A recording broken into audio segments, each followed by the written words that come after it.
नमस्कार दोस्तों, स्वागत है एक नए वीडियो में। हम लोग एडिटेरिया के न्यू बुक एनसीईआरटी आधार सीरीज में दिया हुआ प्रैक्टिस सेट देख रहे हैं, जो कक्षा 6 से लेकर 12 तक के प्रश्नों का संग्रह है। आज प्रैक्टिस सेट नंबर 4 देखेंगे, जिसमें दिया हुआ 100 प्रश्नों को फुल डिटेल सॉल्यूशन भी करेंगे। काफ़ी इंपॉर्टेंट प्रश्नों का संग्रह है, आप इसे पूरा जरूर देखें। तो आइए शुरू करते हैं पहले प्रश्न से। पहला प्रश्न है कि किस हड़प्पाई स्थल पर नहरों के अवशेष मिले हैं। किस हड़प्पाई स्थल पर नहरों के अवशेष मिले हैं, और इसका सही आंसर जो हो जाएगा ऑप्शन ए, सोर्तुघई। अधिकांश हड़प्पा स्थल अर्ध शुष्क क्षेत्रों में स्थित है, जहां संभवतः कृषि के लिए सिंचाई की आवश्यकता पड़ती होगी। अफगानिस्तान में सोर्तुघई नामक हड़प्पा स्थल से नहरों के कुछ अवशेष मिले हैं, परंतु पंजाब और सिंध में नहीं। ऐसा संभव है कि प्राचीन नहरें बहुत पहले ही गाद से भर गई थी। ऐसा भी हो सकता है कि कुओं से प्राप्त पानी का प्रयोग सिंचाई के लिए किया जाता होगा। इसके अतिरिक्त धौलावीरा जो गुजरात में है, मिले जलाशयों का प्रयोग संभवतः कृषि के लिए जल संचयन हेतु किया जाता था। अगला प्रश्न है कि हड़प्पाई बस्तियों के संदर्भ में निम्नलिखित कथनों पर विचार करें और बताएं कि सत्य कथन कौन सा है। कि सामान्यतः हड़प्पा स्थलों की बस्तियां 2 भागों में विभाजित होती थी, बिल्कुल सही। एक छोटा लेकिन ऊंचाई पर बनाया गया, जिसे दुर्ग कहा जाता था। दूसरा कहीं अधिक बड़ा लेकिन नीचे बनाया गया, जिसे निचला शहर कहा गया। और इसका आंसर जो हो जाएगा ऑप्शन सी, 1 और 2 दोनों सही है। बस्ती 2 भागों में विभाजित था, एक छोटा लेकिन ऊंचाई पर बनाया गया और दूसरा कहीं अधिक बड़ा लेकिन नीचे बनाया गया। पुरातत्वविदों ने इन्हें क्रमशः दुर्ग और निचला शहर का नाम दिया है। दुर्ग की ऊंचाई का कारण यह था कि यहाँ की संरचनाएं कच्ची ईंटों के चबूतरे पर बनी थी। दुर्ग की दीवारों से घेरा गया था, जिसका अर्थ है इसे निचले शहर से अलग किया गया था। नेक्स्ट प्रश्न है कि हड़प्पाई समाधानों के बारे में निम्नलिखित कथनों पर विचार करें और बताएं कि सत्य कथन क्या है। इन समाधानों में मृत्यु के उपरांत जीवन की अवधारणा के सबूत मिलते हैं। दूसरा, पुरुषों और महिलाओं दोनों के समाधानों से आभूषण मिले हैं, ये दोनों सही है।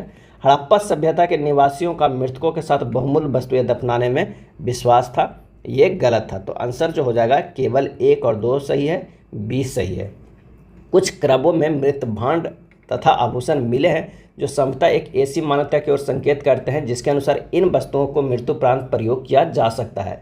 पुरुषों और महिलाएं दोनों के समाधानों से आभूषण मिले हैं। 1980 के दशक के मध्य में हड़प्पा के कब्रिस्तान में हुए उत्खननों से एक पुरुष की खोपड़ी के समीप शंख के 3 छल्लों, जस्पर, एक प्रकार का उपरत्न के मनके तथा सैकड़ों की संख्या में सूक्ष्म मनकों से बना एक आभूषण मिला था।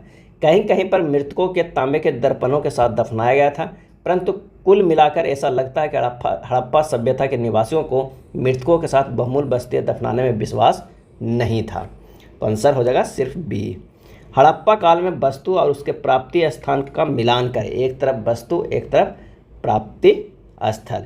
अगर शंख की बात करें तो बालाकोट से, लाजबर्द मणि की बात करें तो सोर्तुघई से, तांबे की बात अगर हम करते हैं तो खेतड़ी से, और सोने की बात करते हैं तो दक्षिण भारत से। जो आंसर हो जाएगा ऑप्शन ए हो जाएगा। हड़प्पाई व्यापार के संबंध में निम्नलिखित कथनों पर विचार करें। आइए देखते हैं, विचार करते हैं कौन सा कथन सही है। हड़प्पा व्यापार समुद्र के मार्ग से भी होता था, तो इसका ये सही है। दिलमुन के लेख में हड़प्पा को मेलुआ कहा जाता है, ये गलत है।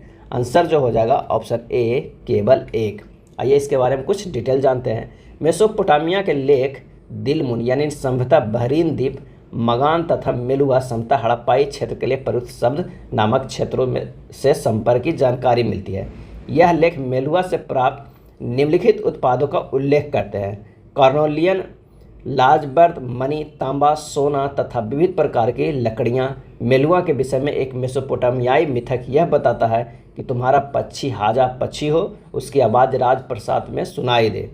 कई पुरातत्वविदों को मानना है कि हाजा पक्षी मोर था। क्या यह नाम उसे अपनी आवाज़ से मिला था?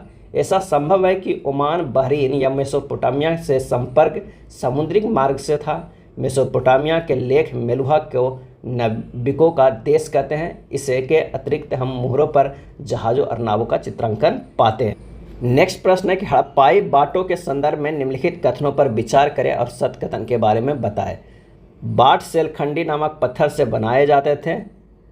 इन बाटों के निचले मानदंड दशमलव थे, जबकि ऊपरी मानदंड द्विआधारी प्रणाली का अनुसरण करते थे। तो ये दोनों जो कथन है वो सत्य नहीं है, ना 1 है ना 2 है। बी नियम बाटों की एक सूक्ष्म या परिशुद्ध प्रणाली द्वारा नियंत्रित थे। ये बाट सामान्यतः चट नामक पत्थर से बनाए जाते थे और आमतौर पर ये किसी भी तरह के निशान से रहित घनाकार होते थे। अगला है कि हड़प्पा सभ्यता के अंत होने के संदर्भ में सत्य कथन का चयन करें। तो आइए देखते हैं। नई बस्तियों में आबादी बढ़ने लगी थी, ये सही है। हड़प्पा स्थलों के भौतिक संस्कृति में बदलाव आया, ये भी सही है। एक सुदृढ़ एकीकरण के तत्व का अंत हो गया था, ये भी सही है। हड़प्पाई बस्तियों की संख्या कम हुई, ये गलत है। तो आंसर जो हमारे पास हो जाएगा सत्य कथन वो डी हो जाएगा। The story of Indian archaeology किसने लिखी है? The story of Indian archaeology किसने लिखी है? इसका आंसर हो जाएगा ऑप्शन ए, एस.एन. राव ने। SN. Rao the story of Indian archaeology में लिखते हैं कि मार्शल ने भारत को जहां पाया था उसने 3000 वर्ष पीछे छोड़ा है।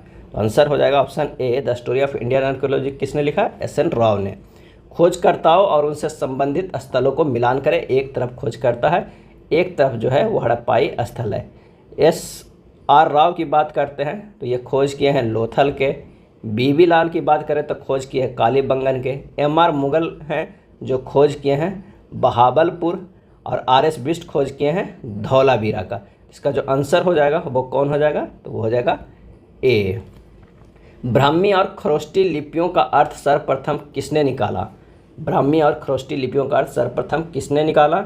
और इसका सही जवाब हो जाएगा ऑप्शन डी, जेम्स प्रिंसेस ने।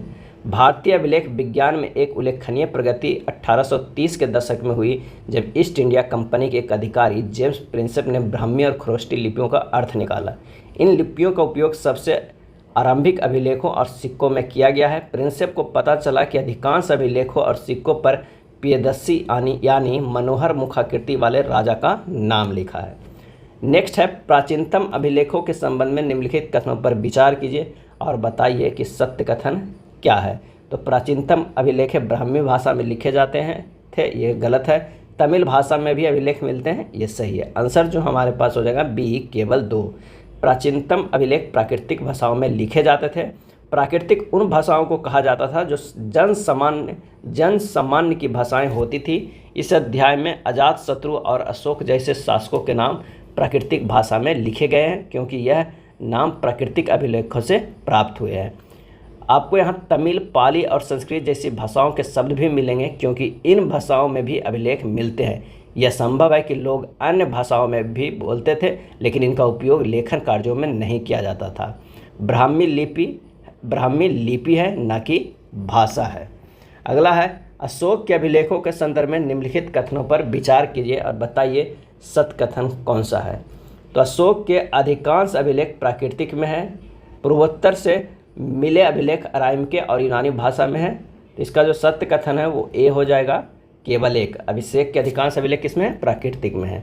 अशोक के अधिकांश अभिलेख प्राकृतिक में है जबकि पश्चिमोत्तर से मिले अभिलेख अरामीक और यूनानी भाषा में है।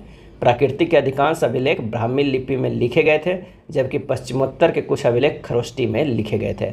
अरामीक और यूनानी लिपियों का प्रयोग अफगानिस्तान में मिले हैं अभिलेखों में किया गया था। तो आंसर हो जाएगा केवल एक। मौर्य साम्राज्य के राजनीतिक केंद्र में कौन सम्मिलित नहीं था? और इसका आंसर हो जाएगा अपना सी, काशी। तक्षशिला, तोसली और स्वर्णगिरी शामिल था लेकिन काशी सम्मिलित नहीं था। प्रयाग प्रस्थिति के संदर्भ में निम्नलिखित कथनों पर विचार करें और बताएं कि सत्य कथन कौन सा है। तो यह एक बृहद शिलालेख है, गलत है। प्रयाग प्रस्थिति प्राकृतिक भाषा में लिखे थे, ये भी गलत। आंसर हो जाएगा डी, ना तो 1 और ना तो 2। इलाहाबाद स्तंभ अभिलेख के नाम से प्रसिद्ध प्रयाग प्रशस्ति की रचना हरिसेन, जो स्वयं गुप्त सम्राटों के संभवतः सबसे शक्तिशाली सम्राट समुद्रगुप्त के राजकवि थे, ने संस्कृत में की थी। अगला प्रश्न है कि जातक कथाएं किस भाषा में लिखी गई है? जातक कथाएं, और इसका सही आंसर हो जाएगा ऑप्शन ए, पाली भाषाएं में। जातक और पंचतंत्र जैसे ग्रंथों में वर्णित कथाओं की समीक्षा करके इतिहासकारों ने पता लगाया है कि इनमें से अनेक कथाओं के स्रोत मौखिक किस्से कहानियां हैं जिन्हें बाद में लिपिबद्ध किया गया होगा। जातक कथाएं पहली सहस्त्राब्दी ईस्वी के मध्य में पाली भाषा में लिखी गई। मनुस्मृति का संकलन किस कालखंड में किया गया? मनुस्मृति का आंसर हो जाएगा ऑप्शन सी, 200 ईसा पूर्व से 200 ईस्वी तक में। ब्राह्मणों ने समाज के लिए विस्तृत आचार संहिताएं तैयार की।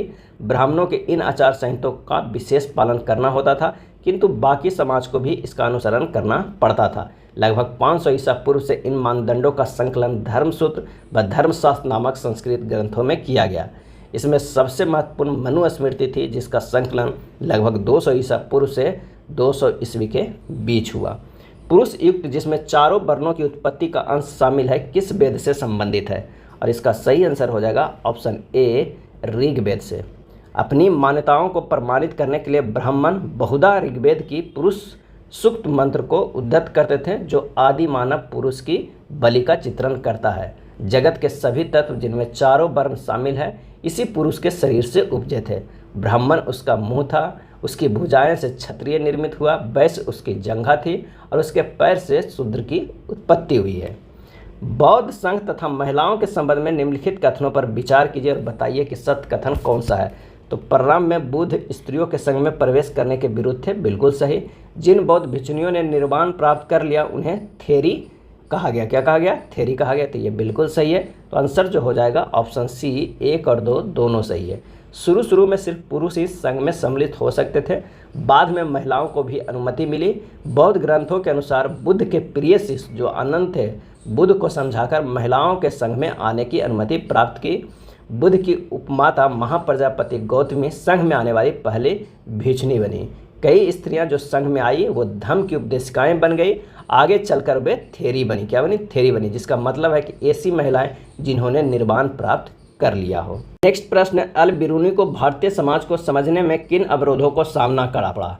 इसका सही जो आंसर हो जाएगा भाषा और धार्मिक अवस्था और प्रथा में भिन्नता, ये दोनों को। तो आंसर जो हमारे पास हो जाएगा वो कौन सा हो जाएगा? तो आंसर हो जाएगा 1 और 2, बी हो जाएगा। अल बिरूनी अपने लिए निर्धारित उद्देश्य से निहित समस्याओं से परिचित था। उसने कई अवरोधों की चर्चा की है जो उसके अनुसार समझ में बाधक थे। इनमें से पहला अवरोध भाषा थी। उसके अनुसार संस्कृत, अरबी और फारसी से इतनी भिन्न थी कि विचारों और सिद्धांतों को एक भाषा से दूसरे में अनुवादित करना आसान नहीं था। उसके द्वारा चिन्हित दूसरा अवरोध था धार्मिक अवस्था और प्रथा में भिन्नता थी। उसके अनुसार तीसरा अवरोध अभिमान था। क्या था? अभिमान था। यहाँ रोचक बात यह है कि इन समस्याओं की जानकारी होने पर भी अल बिरूनी लगभग पूरी तरह से ब्राह्मणों द्वारा रचित कृतियों पर आश्रित रहा। उसने भारतीय समाज को समझने के लिए अक्सर वेदों, पुराणों, भगवत गीता, पतंजलियों की कृतियाँ तथा मनुस्मृति आदि से अंश उद्धृत किए हैं। नेक्स्ट है, इब्न बतूता द्वारा डाक व्यवस्था के वर्णन के संबंध में निम्नलिखित कथनों पर विचार कीजिए और बताइए कि कौन सा कथन सही है। तो भारत में 2 प्रकार की डाक व्यवस्था है। अश्व डाक व्यवस्था, जिसे उलूक कहा जाता है, बिल्कुल सही। पैदल डाक व्यवस्था को दावा कहा जाता है, ये भी सही। पैदल डाक व्यवस्था अश्व डाक व्यवस्था से अधिक तीव्र होती है, ये भी सही है। तो आंसर जो हमारे पास हो जाएगा वो कौन सा हो जाएगा? तो डी, 1, 2 और 3, ये तीनों सही है। डाक व्यवस्था का वर्णन इब्न बतूता इस प्रकार करता है कि भारत में 2 प्रकार की डाक व्यवस्था था। अश्व डाक व्यवस्था, जिसे उलूक कहा जाता था, हर 4 मील की दूरी पर स्थापित राजकीय घोड़ों द्वारा चालित होती थी। अब पैदल डाक व्यवस्था की प्रति मील 3 अवस्थान होते हैं, इसे दावा कहा जाता है और यह 1 मील का 1/3 होता है। अब हर 3 मील पर घनी आबादी वाला एक गांव होता है, जिसके बाहर 3 मंडप होते हैं, जिनमें लोग कार्य आरंभ के लिए तैयार बैठे रहते हैं। उनमें से प्रत्येक के पास 2 हाथ लंबी एक छड़ होती है, जिसके ऊपर तांबे की घंटियां लगी होती है। जब संदेशवाहक शहर से यात्रा आरंभ करता है तो एक हाथ में पत्र और दूसरे में घंटियां सहित छड़ लिए वो क्षमता अनुसार तेज भागता है। जब मंडप में बैठे लोग घंटियों की आवाज़ सुनते हैं तो वे तैयार हो जाते हैं। जैसे ही संदेशवाहक उनके पास पहुंचता है, उनमें से एक उससे पत्र लेता है और वह छड़ हिलाते हुए पूरी ताकत से दौड़ता है जब तक वह अगले दावा तक नहीं पहुंच पाता है। पत्र के अपने गंतव्य स्थान तक पहुंचने तक यही प्रक्रिया चलती रहती है। यह पैदल डाक व्यवस्था अश्व डाक व्यवस्था से अधिक तीव्र होती है और इसका प्रयोग अक्सर खुरासान के फलों के परिवहन के लिए होता है, जिन्हें भारत में बहुत पसंद किया जाता है। अगला है, travels in the Mughal empire किसने लिखे? Travels in the Mughal empire किसने लिखी? और इसका आंसर हो जाएगा ऑप्शन सी, फ्रांसवा वर्नियर ने। प्राच्य निरंकुशवाद के सिद्धांत को किसने विकसित किया? और इसका सही आंसर हो जाएगा ऑप्शन सी, मॉन्टेस्क्यू ने। किसने? मॉन्टेस्क्यू ने। निम्नलिखित कथनों पर विचार कीजिए और सत्य कथन कौन सा है वो बताइए। मध्यकालीन भारत में दासों का व्यापार बड़े पैमाने पर होता था, बिल्कुल सही। दासों का इस्तेमाल मुखबिरी में किया जाता था, ये भी सही। बर्नियर ने सती प्रथा के बारे में विस्तार से लिखा है, ये भी सही है। आंसर जो हो जाएगा वो जाएगा डी, 1, 2 और 3 तीनों सही है। वीर शैव परंपरा के संबंध में निम्नलिखित कथनों पर विचार कीजिए और बताइए कि सत्य कथन क्या है। तो इसका उद्भव 13वीं शताब्दी में कर्नाटक में हुआ, यह गलत है। वे अपने मृतकों को विविध पूर्वक दफनाते हैं, ये सही है। आंसर जो हो जाएगा वो हो जाएगा बी, केवल 2 हो जाएगा। 12वीं शताब्दी में कर्नाटक में एक नवीन आंदोलन का उद्भव हुआ जिसका नेतृत्व बासबन्ना नामक एक ब्राह्मण ने किया था। बासबन्ना कलाचूरी राजा के दरबार में मंत्री थे। इसके अनुयायी वीर शैव यानी शिव के वीर या लिंगायत लिंग धारण करने वाले कहलाए। आज भी लिंगायत समुदाय का इस क्षेत्र में महत्व है। वह शिव की आराधना लिंग के रूप में करते हैं। इस समुदाय के पुरुष वाम स्कंद पर चांदी के एक पिटारे में एक लघु लिंग को धारण करते हैं, जिन्हें श्रद्धा की दृष्टि से देखा जाता है, जिनमें जंगम अर्थात याबर भिक्षु हैं। अगला है, मध्यकाल में मालाबार तट पर बसे मुसलमान व्यापारियों के संदर्भ में निम्नलिखित कथनों पर विचार करें और बताएं कि कौन सा कथन सत्य है। तो वे स्थानीय मलयालम भाषा को अपनाएं, बिल्कुल सही। हालांकि स्थानीय आचारों जैसे मातृकुल्यता को न अपनाकर पितृसत्ता के विचारों पर बल दिया, तो ये गलत है। आंसर जो हो जाएगा ए, केवल 1। अरब मुसलमान व्यापारी जो मालाबार तट केरल के किनारे बसे, उन्होंने न केवल स्थानीय मलयालम भाषा को अपनाया अपितु स्थानीय आचारों जैसे मातृकुल्यता और मातृगृहता को भी अपनाया है। अगला प्रश्न है कि सूफी मत के विकास के संदर्भ में निम्नलिखित कथनों पर विचार कीजिए और बताइए कि सत्य कथन कौन सा है। तो आइए देखते हैं। इन्होंने धर्माचार्यों द्वारा की गई कुरान और सुन्ना पैगंबर के व्यवहार की बौद्धिक व्याख्या की आलोचना की, बिल्कुल सही। सूफियों ने कुरान की व्याख्या अपने निजी अनुभवों के आधार पर की, ये भी सही। आंसर जो हो जाएगा ऑप्शन सी, 1 और 2 दोनों। किस सिख गुरु की रचनाओं के अंतिम रूप में शामिल कर सिखों के धार्मिक ग्रंथ गुरु ग्रंथ साहिब कहा गया? और इसका सही जवाब हो जाएगा ऑप्शन सी, गुरु तेग बहादुर। किसने? गुरु तेग बहादुर। मीरा के गुरु कौन थे? सही आंसर हो जाएगा ऑप्शन ए, रैदास। कुछ परंपराओं के अनुसार मीरा के गुरु रैदास थे, जो एक चर्मकार थे। इससे पता चलता है कि मीरा ने जातिवादी समाज की रूढ़ियों का उल्लंघन किया। ऐसा माना जाता है कि अपने पति के राजमहल के ऐश्वर्य को त्याग कर उन्होंने विधवा के सफ़ेद वस्त्र और अथवा सन्यासिनी के जोगिया वस्त्र धारण किए हैं। हम्पी के भग्नावशेष की खोज किसने की? और इसका सही आंसर हो जाएगा ऑप्शन बी, कॉलिन मैकेंजी। किसने? कॉलिन मैकेंजी ने। कृष्णदेव राय ने अपने मां के नाम पर किस नगर की स्थापना की? और इसका सही आंसर हो जाएगा ऑप्शन डी, नगलापुरम। नगलापुरम। मुगल काल में किसानों के संदर्भ में निम्नलिखित कथनों पर विचार कीजिए और सत्य कथन का चयन कीजिए। तो मुगल काल के भारतीय फारसी स्रोत किसान के लिए आमतौर पर मुजरियान शब्द का इस्तेमाल करते थे, बिल्कुल सही। 17वीं सदी के स्रोत 2 किस्म के किसानों की चर्चा करते हैं, खुद काश्त व पाही काश्त, ये भी सही है। पाही काश्त वे खेतिहर थे जो दूसरे गांवों से ठेके पर खेती करने आते थे, तो ये भी सही। आंसर जो हो जाएगा वो तीनों सही है, 1, 2 और 3 दोनों सही है। मुगल कालीन ग्राम पंचायत के संदर्भ में निम्नलिखित कथनों पर विचार कीजिए और सत्य कथन को बताइए। समानतः पंचायत में विभिन्न जातियों के लोग होते थे, सही है। सार्वजनिक कार्यों के लिए एक ग्राम कोष होता था, ये भी सही है। आंसर जो हो जाएगा वो सी हो जाएगा, 1 और 2 दोनों सही है। असम में पायक कौन थे? असम में पायक कौन थे? तो आंसर हो जाएगा ए, जमीन के बदले सैनिक सेवा देने वाले हैं। असम में अहोम राजाओं के अपने पायक होते थे। ये वो लोग थे जिन्हें जमीन के बदले सैनिक सेवा देनी पड़ती थी। अहोम राजाओं ने जंगली हाथी पकड़ने के लिए अपने एकाधिकार का ऐलान भी कर रखा था। नेक्स्ट है, मुगल कालीन राजस्व कर के संबंध में निम्नलिखित कथनों पर विचार करें और बताएं कि सत्य कथन कौन सा है। तो कर के लिए निर्धारित रकम को जमा कहा जाता था, बिल्कुल सही। अमील गुजार राजस्व कर वसूलने का कार्य करता था, ये भी सही।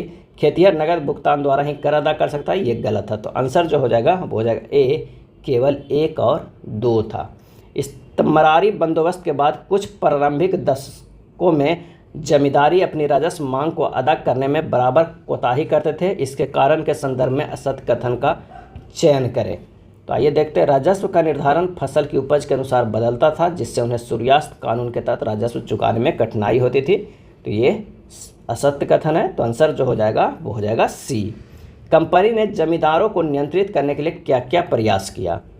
तो जमींदारों को सैन्य टुकड़ियों को भंग कर दिया गया, सीमा शुल्क बढ़ा दिया गया, स्थानीय न्याय और स्थानीय पुलिस की व्यवस्था करने की शक्ति छीन ली गई। तो इसका जो आंसर हो जाएगा कौन सा? तो पहला और तीसरा सही है, ऑप्शन सी जो है वो सही हो जाएगा। जोतदार किन्हें कहा जाता था? जोतदार और इसका सही आंसर हो जाएगा ऑप्शन ए, धनी किसानों के वर्ग को। धनी किसानों के वर्ग को जोतदार कहा जाता था। ब्रिटिश अधिकारियों ने संथालों को जंगल महलों में बसने का निमंत्रण क्यों दिया? असत कथन का चयन करें। तो आइए देखते हैं सत कथन कौन सा है। संथाल अस्थायी कृषि के लिए स्वेच्छा से सहमत थे, बिल्कुल सही है। पहाड़िया जनजाति झूम खेती नहीं छोड़ना चाहती थी, ये भी सही है। संथालों से अंग्रेजों को अपेक्षाकृत अधिक राजस्व लाभ प्राप्त होता था, ये भी सही है। संथाल अंग्रेजों के लिए वन संपदा सुरक्षित रखते हुए खेती कर सकते थे, ये गलत था। तो ये कथन जो है वो असत्य है। आंसर जो हो जाएगा वो हो जाएगा डी। राजमहल की तलहटी में किस वर्ष एक काफ़ी बड़े इलाके को दामिन एक कोह के रूप में सीमांकित कर दिया गया? और इसका आंसर हो जाएगा ऑप्शन बी, 1832।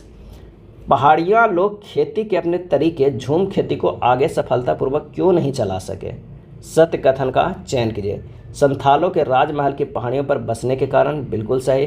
सर्वाधिक उर्वर जमीनें उनके लिए दुर्लभ हो जाने के कारण, ये भी सही। तो आंसर जो हो जाएगा वो हो जाएगा सी, 1 और 2 जो है वो दोनों सही है। अगला प्रश्न है कि परिसीमन कानून के संबंध में निम्नलिखित कथनों पर विचार कीजिए और बताइए कि सत्य कथन कौन सा है। इसे अंग्रेजों ने 1859 में रैयतों को ऋणदाताओं के शोषण से बचाने के लिए पारित किया, बिल्कुल सही। इसमें कहा गया कि ऋणदाता और रैयत के बीच हस्ताक्षरित ऋण पत्र केवल 3 वर्षों के लिए ही मान्य होंगे, ये भी सही। तो आंसर जो हो जाएगा वो हो जाएगा सी, 1 और 2 दोनों सही है। दक्कन दंगा रिपोर्ट किस वर्ष ब्रिटिश पार्लियामेंट में पेश की गई? दक्कन दंगा रिपोर्ट, सही जवाब हो जाएगा ऑप्शन सी, 1878 में। जब विद्रोह दक्कन में फैला था तो प्रारंभ में बम्बई की सरकार उसे गंभीरतापूर्वक लेने को तैयार नहीं थी, लेकिन भारत सरकार ने, जो कि 1857 की याद से चिंतित थी, बम्बई की सरकार पर दबाव डाला कि वह दंगों के कारण की छानबीन करने के लिए एक जांच आयोग बैठाए। आयोग ने एक रिपोर्ट तैयार की जो 1878 में ब्रिटिश पार्लियामेंट में पेश की गई। 1857 की क्रांति के समय छोटा नागपुर स्थित सिंहभू में कोल आदिवासियों का नेतृत्व किसने किया? और इसका सही आंसर हो जाएगा ऑप्शन ए, गोनू। ये गिलास फल एक दिन हमारे ही मुंह में आकर गिरेगा, इसका कथन के संदर्भ में कथनों पर विचार कीजिए और सत्य कथन क्या है बताइए। यह कथन लॉर्ड कैनिंग का है, तो ये गलत है। यह भारतीय साम्राज्य के संदर्भ में बोला गया, ये भी गलत है। आंसर जो हो जाएगा ऑप्शन डी, ना 1 और ना 2। 1851 के गवर्नर जनरल लॉर्ड डलहौजी ने अवध की रियासत के बारे में कहा था कि यह गिलास फल एक दिन हमारे ही मुंह में आकर गिरेगा। 5 साल बाद 1856 में इस रियासत को औपचारिक रूप से ब्रिटिश साम्राज्य का अंग घोषित कर दिया गया था। अगला है सहायक संधि के संदर्भ में असत्य कथन का चयन करें। तो ये देखते हैं इसमें से सत्य कथन कौन सा है। तो सहायक संधि लॉर्ड बेलेजली द्वारा 1798 में तैयार किया गया था, 1798 में। तो ये बिल्कुल सही। अंग्रेज अपने सहयोगों के बाहरी और आंतरिक चुनौतियों की रक्षा करेंगे, ये भी सही। सहयोगी पक्ष के भू क्षेत्र में एक ब्रिटिश सैनिक टुकड़ी तैनात रहेगी, ये भी सही। सहयोगी पक्ष किसी और शासक के साथ संधि तो कर सकता है, परंतु अंग्रेजों की अनुमति के बिना किसी युद्ध में हिस्सा नहीं लेगा, ये गलत है। तो आंसर जो हमारे पास हो जाएगा वो हो जाएगा डी। क्या हो जाएगा? डी। देश से जान जा चुकी थी, शहर की काया बेजान थी, यह कथन किस संदर्भ में कहा गया है? आंसर हो जाएगा ऑप्शन सी, अवध के विलय में। नवाब के निष्कासन से पैदा हुए दुख और अपमान के इस व्यापक एहसास को उस समय के बहुत सारे प्रेक्षकों ने दर्ज किया और एक ने लिखा कि देश से जान जा चुकी थी, शहर की काया बेजान थी, कोई सड़क, कोई बाजार और घर ऐसा न था जहाँ से जान ए आलम से बिछड़ने पर बिलाप का शोर न गूंज रहा हो। एक लोकगीत में इस बात पर शोक व्यक्त किया गया कि अंग्रेज बहादुर आइन, मुल्क लई लीन हो। नेक्स्ट है, एक मुश्त बंदोबस्त भू राजस्व व्यवस्था कब लागू किया गया? एक मुश्त बंदोबस्त भू राजस्व व्यवस्था कब लागू किया गया? आंसर हो जाएगा ऑप्शन सी, 1856 में। निम्नलिखित कथनों पर विचार कीजिए और बताइए कि सत्य कथन क्या है। तो शाहमल मध्य प्रदेश के बड़ौद परगना के एक बड़े गांव के रहने वाले थे, गलत है। मौलवी अब्दुल्ला शाह ने चिन्हाट के विख्यात संघर्ष में हिस्सा लिया, यह सही है। आंसर जो हो जाएगा ऑप्शन बी, केवल 2। शाहमल उत्तर प्रदेश के बड़ौद परगना के एक बड़े गांव के रहने वाले थे। वह एक जाट कुटुंब से संबंध रखते थे जो 84 देश यानी 84 गांव में फैला हुआ था। इस इलाके की ज़मीन सिंचाई की सुविधाओं से लैस और उपजाऊ थी। 1857 में मौलवी अहमदुल्ला शाह फैजाबाद जेल में बंद कर दिया गया। रिहा होने पर उन्हें 22वीं नेटिव इन्फेंट्री के लिए विद्रोहियों ने अपना नेता चुन लिया। उन्होंने चिन्हाट के विख्यात संघर्ष में हिस्सा लिया। जिसमें हेनरी लॉरेंस की अगुवाई वाली टुकड़ियों को मुंह की खानी पड़ी थी। निम्न घटनाओं के कार्यक्रम पर निर्धारण आरोही क्रम में करें। आइए देखते हैं। सबसे पहले जो है वो प्रथम विश्व युद्ध के दौरान जो है वो प्रेस पे प्रतिबंध हुआ। उसके बाद चंपारण नील आंदोलन हुआ। उसके बाद क्या हुआ, अहमदाबाद मिल आंदोलन। उसके बाद खेड़ा किसान आंदोलन। आंसर जो हो जाएगा वो हो जाएगा ए। महात्मा गांधी का जीवनी किस विदेशी लेखक ने लिखी है, और इसका आंसर हो जाएगा ऑप्शन बी, लुईस फिशर ने।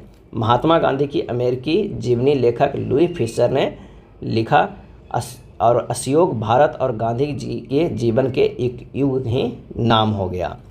अगला है 1922 में गांधी जी को सज़ा सुनाने वाले जज कौन थे। 1922 में गांधी जी को सज़ा सुनाने वाले जज कौन थे, तो आंसर हो जाएगा ए, जस्टिस सी एन ब्रूमफील्ड।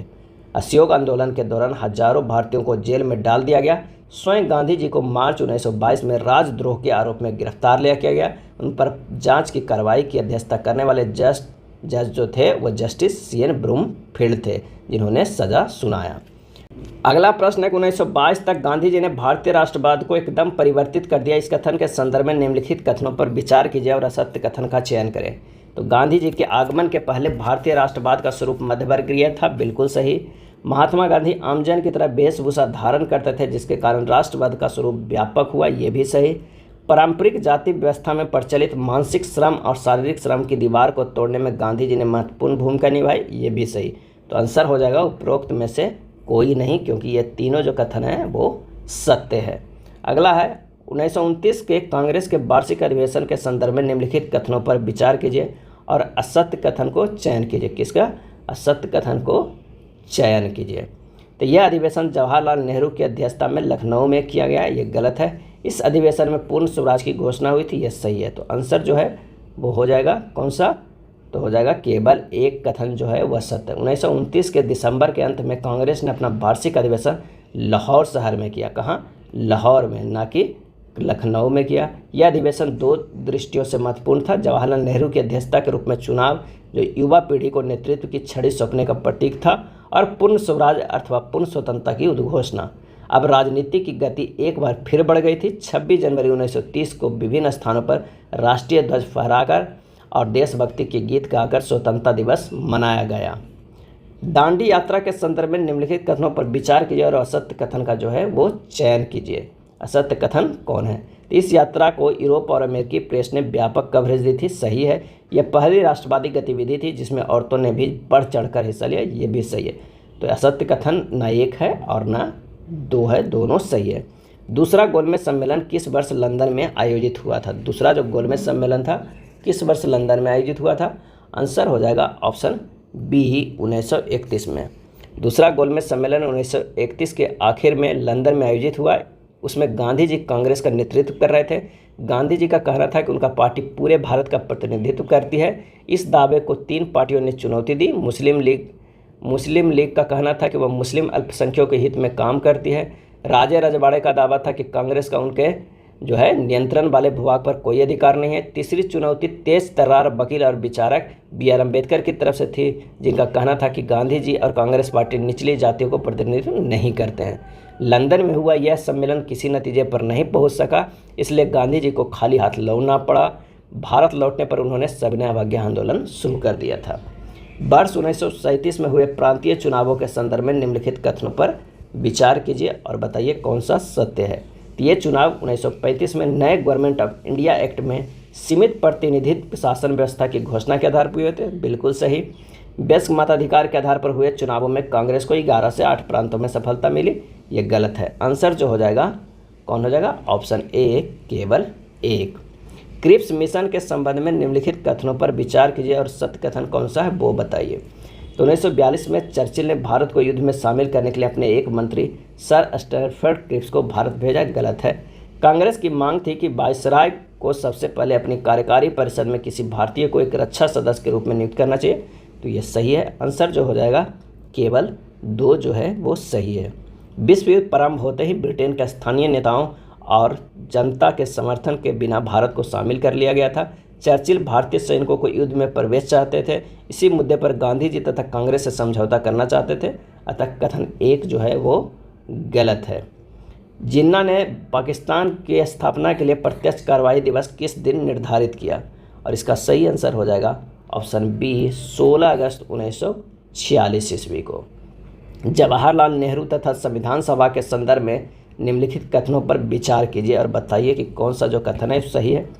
13 दिसंबर 1946 को जवाहरलाल नेहरू ने संविधान सभा के सामने उद्देश्य प्रस्ताव पेश किया था, बिल्कुल सही। नेहरू ने ही तिरंगे झंडे का प्रस्ताव पेश किया, ये भी सही। तो जो आंसर हो जाएगा वो कौन सा हो जाएगा, सी हो जाएगा। 1 और 2 दोनों सही है। भारत सरकार अंतरिम के संवैधानिक सलाहकार कौन थे? सही जवाब हो जाएगा ऑप्शन ए BN राव थे। भारत सरकार अंतरिम के मुख्य योजनाकार कौन थे? आंसर हो जाएगा बी SN मुखर्जी थे। निम्नलिखित कथनों पर विचार कीजिए और बताइए कि सत्य कथन कौन सा है। तो संविधान के मसविदे में विषयों की 3 सूचियां बनाई गई थी, केंद्रीय सूची, राज्य सूची और संवर्ती सूची, बिल्कुल सही।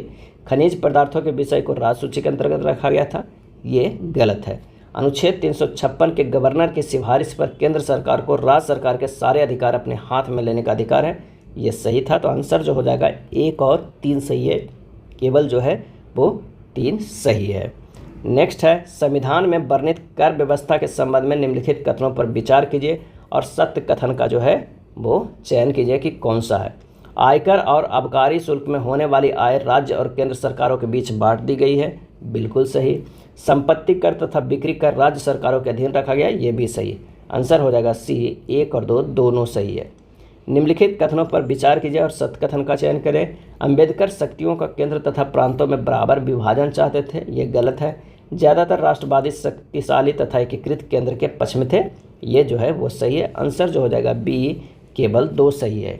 अंतरिम सरकार की आखिरी बैठक किस दिन में हुई थी? अंतरिम सरकार की आंसर हो जाएगा ऑप्शन ए 16 जुलाई 1947 ईस्वी को। इसकी सबसे महत्वपूर्ण उपलब्धि संविधान सभा का प्रारंभिक संचालन था। निम्नलिखित कथनों पर विचार कीजिए और सत्य कथन क्या है वो बताइए। बाल गंगाधर तिलक, बिपिन चंद्रपाल और लाला लाजपत राय होम रूल आंदोलन के बाद राष्ट्रीय पटल पर उभर कर आए, ये गलत है। इन्होंने खुलकर उदारवादियों का विरोध किया, ये सही है। तो आंसर जो हो जाएगा वो हो जाएगा केवल 2 हो जाएगा। अगला है उदारवादियों के संबंध में कथनों पर विचार कीजिए और सत्य कथन को बताइए। ये क्रमिक व लगातार प्रयास करते रहने का विचार को हिमायती थे, बिल्कुल सही। मोहम्मद अली जिन्ना एक उदारवादी नेता थे, ये भी सही है। आंसर जो हो जाएगा वो हो जाएगा सी 1 और 2 दोनों सही है। कैबिनेट मिशन के संदर्भ में निम्नलिखित कथनों पर विचार कीजिए और सत्य कथन बताइए। कैबिनेट मिशन ने ऐसी संघीय व्यवस्था का प्रस्ताव रखा जिसमें भारत के भीतर विभिन्न प्रांतों को सीमित स्वायत्तता दी जा सकती थी, बिल्कुल सही। कांग्रेस तथा मुस्लिम लीग दोनों ने इसे अस्वीकार कर दिया था, ये भी सही। तो आंसर जो हो जाएगा वो हो जाएगा सी 1 और 2 दोनों सही है। ट्रेल ऑफ टीयर्स का संबंध निम्न से किस घटना से है? ट्रेल ऑफ टीयर्स का संबंध आंसर हो जाएगा ऑप्शन सी अमेरिकी मूल निवासियों के जबरन विस्थापन से है। ट्रेल ऑफ टीयर्स आंसुओं की पगडंडी से है। 18वीं सदी के यूरोप के संदर्भ में निम्नलिखित कथनों पर विचार कीजिए और सत्य कथन के बारे में बताइए कि कौन सा सही है। तो पश्चिम यूरोप के लोग सभ्य मनुष्य की पहचान साक्षरता, संगठित धर्म और शहरीपन के आधार पर ही करते थे, बिल्कुल सही। ब्रिटिश दर्शन शास्त्री जिया जैक रूसो सभ्यता के इस मापदंड को विकृत मानते थे, ये गलत। आंसर जो हो जाएगा वो केवल 1 जो है वो सही हो जाएगा।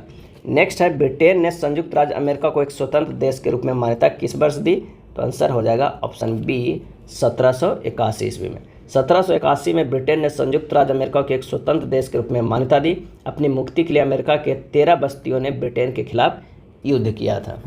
अगला प्रश्न है कि संयुक्त राज्य अमेरिका में दास प्रथा के संबंध में निम्नलिखित कथनों पर विचार कीजिए और सत्य कथन का चयन कीजिए।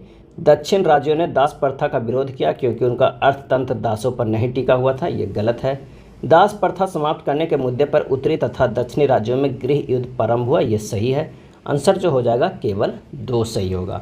मेटिसो का विद्रोह किस देश में हुआ? मेटिसो का जो विद्रोह है वो किस देश में हुआ? और इसका सही आंसर हो जाएगा ऑप्शन सी कनाडा में हुआ। 1869 से 1885 के बीच मेटिसो यूरोपीय मूल निवासियों के वंशज को कहा जाता है के सशस्त्र विद्रोह हुए थे, लेकिन इन लड़ाइयों के बाद उन्होंने हार मान ली। यह कनाडा में हुआ था। अमेरिकी मूल निवासियों के लिए किए गए संवैधानिक प्रावधानों के बारे में निम्नलिखित कथनों पर विचार कीजिए, बताइए क्या सही है। तो 1934 में इंडियन रीऑर्गेनाइजेशन एक्ट, जिसके द्वारा रिजर्वेशंस में मूल निवासियों को जमीन खरीदने और ऋण लेने का अधिकार हासिल हुआ, बिल्कुल सही। 1954 में अनेक मूल निवासियों ने अपने द्वारा तैयार किए गए डिक्लेरेशन ऑफ इंडियन राइट्स में इस शर्त के साथ संयुक्त राज्य अमेरिका की नागरिकता स्वीकार की कि उनके रिजर्वेशन वापस नहीं लिए जाएंगे और उनकी परंपराओं में दखलंदाजी नहीं की जाएगी। तो ये भी सही है। आंसर जो हो जाएगा वो हो जाएगा सी, 1 और 2 दोनों जो है वो सही है। ऑस्ट्रेलियाई बस्तियों का स्वशासन का अधिकार किस वर्ष मिला? ऑस्ट्रेलियाई बस्तियों के स्वशासन का अधिकार किस वर्ष मिला? आंसर हो जाएगा ए, 1850 ईस्वी में मिला। नेक्स्ट है, ब्रिटिश सरकार हमेशा से ऑस्ट्रेलिया को ज़मीन को टेरा न्यूक्लियस कहती आई थी। टेरा न्यूक्लियस का अर्थ क्या है?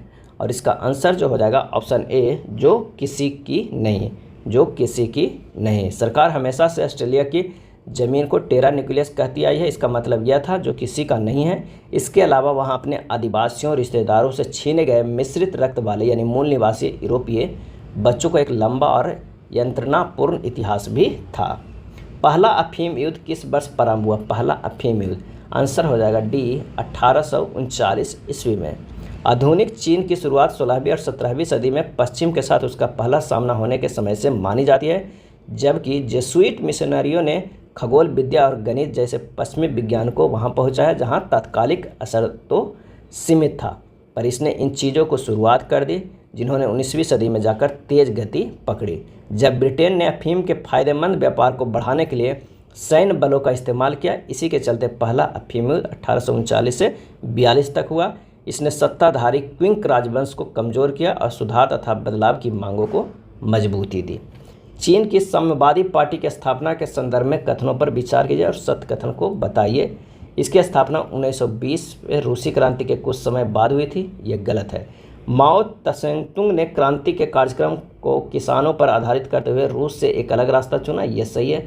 आंसर जो हो जाएगा वो हो जाएगा केवल 2 हो जाएगा। चीन की साम्यवादी पार्टी की स्थापना 1921 में रूसी क्रांति के कुछ समय बाद हुई थी। रूसी सफलता से पूरी दुनिया जो है वो दुनिया का ज़बरदस्त प्रभाव डाला। लेनिन और ट्रॉट्स्की जैसे नेताओं ने मार्च 1918 में कॉमिंटर्न या तृतीय अंतर्राष्ट्रीय का गठन किया, जिससे विश्व स्तरीय सरकार बनाई जाए जो शोषण को खत्म कर सके। अगला है, पीपुल्स कम्युनिस्ट के संदर्भ में निम्नलिखित कथनों पर विचार कीजिए और बताइए कि कौन सा कथन सही है। तो यह चीन में औद्योगिकरण की गति तेज करने के लिए उत्पादन में लोगों का सामूहिक प्रयास था, बिल्कुल सही। यह प्रयास कृषि क्षेत्र में किया गया है, ये भी सही है। तो आंसर जो हो जाएगा वो सी, 1 और 2 दोनों सही था। 1960 की अप्रैल क्रांति किस देश से संबंधित थी? 1960 की अप्रैल क्रांति, सही आंसर हो जाएगा ऑप्शन बी, दक्षिण कोरिया से। अखिल भारतीय अभियान हमारा संविधान हमारा सम्मान का उद्घाटन किसने किया? आंसर हो जाएगा ऑप्शन ए, जगदीप धनखड़ ने। अयोध्या राम मंदिर की विशेषताओं के संदर्भ में निम्नलिखित कथनों में कौन सा कथन सही है? आइए देखते हैं। इसका निर्माण वास्तुकला की नागर शैली में किया गया है, यह सही है। बंसी पहाड़पुर गुलाबी बरुआ पत्थर का उपयोग जड़ाई कार्य के लिए किया जाता है, ये गलत है। निर्माण में लोहे का उपयोग नहीं किया गया, ये भी सही। मंदिर में कुल 5 मंडप है, ये भी सही है। आंसर जो हो जाएगा वो कौन सा हो जाएगा? सी हो जाएगा, 1, 3 और 4 हो जाएगा। निम्नलिखित में किस 2 महत्वपूर्ण जल निकायों पर फ्रांस की तटरेखाएं हैं? आंसर हो जाएगा अटलांटिक महासागर और भूमध्य सागर। अटलांटिक महासागर और भूमध्य सागर। निम्नलिखित कथनों पर विचार कीजिए और बताइए कि कौन सा जो है वो कथन सही है। तो विदेशी पोर्टफोलियो निवेश किसी विदेशी देश की वास्तविक संपत्तियों और व्यवसायों में निवेश है, जैसे कि कारखाने, भूमि, बुनियादी ढांचा परियोजनाएं, जबकि विदेशी प्रत्यक्ष निवेश किसी विदेशी देश की वित्तीय परिसंपत्तियों जैसे स्टॉक, बॉन्ड और म्यूचुअल फंड में निवेश है, ये गलत है। एफपीआई को निवेश को एक निष्क्रिय रूप माना जाता है, जबकि एफडीआई को निवेश का एक सक्रिय और दीर्घकालिक रूप माना जाता है, ये सही है। एफपीआई में एफडीआई की तुलना में अधिक स्थिरता और जोखिम शामिल होते हैं, ये भी सही है। तो आंसर जो हो जाएगा 2 और 3 सही है, ऑप्शन बी सही हो जाएगा। And to end encryption E2E के संदर्भ में कथनों पर विचार कीजिए और कौन सा सही है ये बताइए।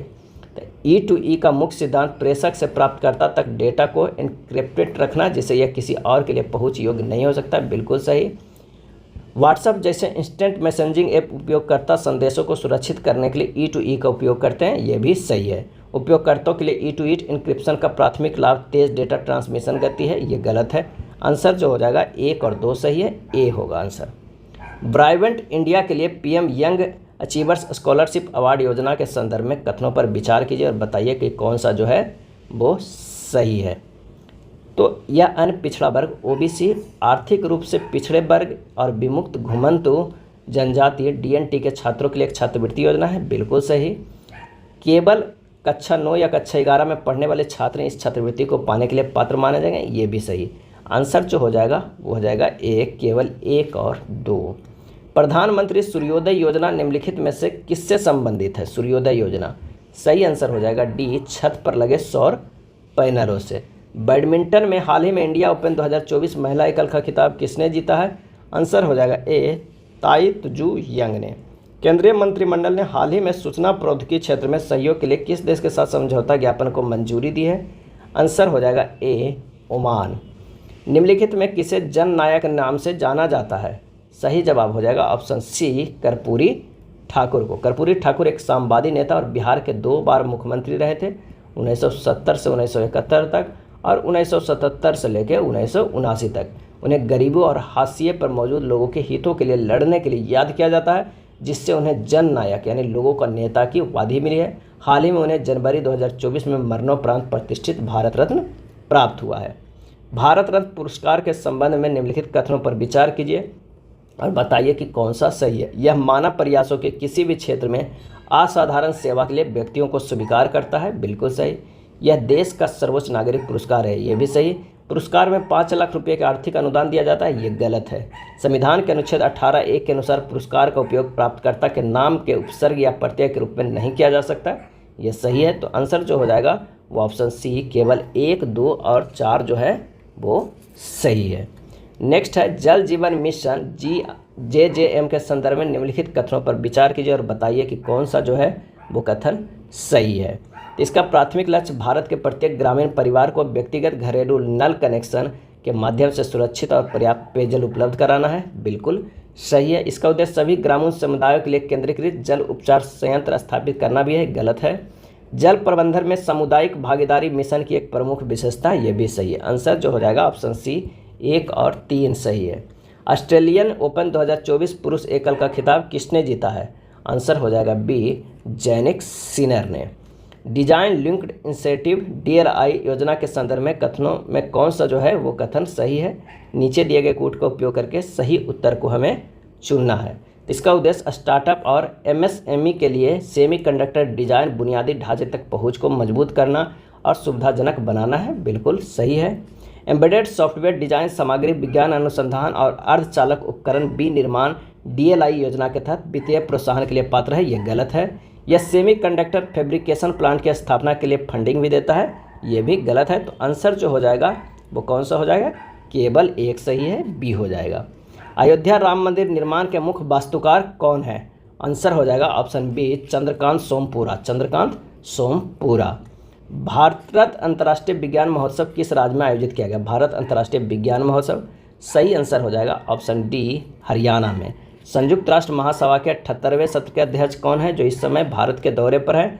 आंसर हो जाएगा option B, Dennis Francis. Dennis Francis. सीमा सुरक्षा बल के संदर्भ में कथनों पर विचार कीजिए और कौन सा कथन सही है वो बताइए। तो इसका एक कार्य आतंकवाद विरोधी अभियान चलाना है, सही है। यह चीन और नेपाल के साथ भारत की सीमाओं की रक्षा के लिए जिम्मेदार है, गलत है। यह भारत के केंद्रीय सशस्त्र पुलिस बल CAPF में से एक है, बिल्कुल सही। आंसर जो हो जाएगा वो हो जाएगा सी, 1 और 3। इस संस्थागत श्रेणी में सुभाष चंद्र बोस आपदा प्रबंधन पुरस्कार 2024 किसे सम्मानित किया गया? और इसका सही आंसर हो जाएगा option B, 60 para shield hospital UP को। निम्नलिखित कथनों पर विचार कीजिए और बताइए कि कौन सा जो कथन है वो सही है। तो हेपेटाइटिस ए मुख्य रूप से रक्त आदान के माध्यम से फैलता है, गलत है। हेपेटाइटिस एक वायरल संक्रमण है जो मुख्य रूप से लीवर में सूजन का कारण बनता है, बिल्कुल सही। हेविश्योर हेपेटाइटिस ए के लिए भारत का पहला स्वदेशी रूप से विकसित टीका है, हेविश्योर। तो आंसर जो हो जाएगा बी, केवल 2 और 3 जो है वो सही है। ये था एडिटोरिया बुक में दिया हुआ NCERT प्रैक्टिस सेट। अगर वीडियो अच्छा लगा तो लाइक एंड शेयर कर दीजिएगा। धन्यवाद।